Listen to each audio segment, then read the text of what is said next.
বিজয় সরণিতে বিজয় উল্লাসে মেতেছে আন্দোলনকারীরা।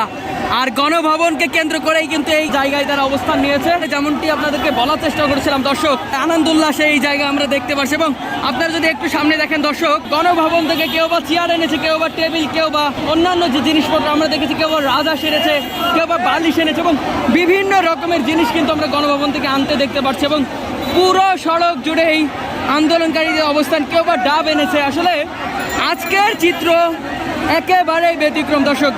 বিজয় সরণিতে বিজয়ের উল্লাসে মেতেছে আন্দোলনকারীরা। সুন্দর চিত্র বলতে হবে।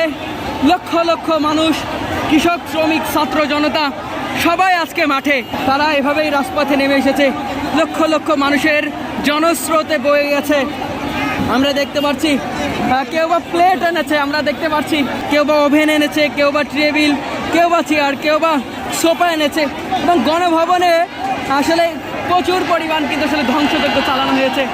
গণভবনে এখন পর্যন্ত কিছুই অক্ষত নাই, সমস্ত কিছুই কিন্তু আসলে ধ্বংস করে দেওয়া হয়েছে গণভবনটি। এবং আপনারা যদি দেখেন দর্শক, সামনে লক্ষ্য করতে পারবেন গণভবন থেকে অন্যান্য যে জিনিসপত্রগুলো আছে সেগুলো আনা হচ্ছে। এবং গণভবনে আসলে কি চমৎকার আসলে দৃশ্য বলবো, কারণ গণভবনে এখন পর্যন্ত কিছু অক্ষত নেই, সমস্ত কিছুই এখানে এনেছে। আমরা এমনটাই দেখতে পাচ্ছি, রিক্সায় করে গণভবন থেকে সমস্ত কিছু নিয়ে আসা হচ্ছে, এমনটা আমরা দেখতে পাচ্ছি। এবং পুরো গণভবনটাই কিন্তু ভেঙে চুরমার করে দেওয়া হয়েছে।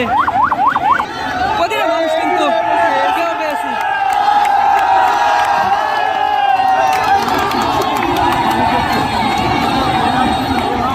কি অবস্থা একটু দেখেন দর্শক।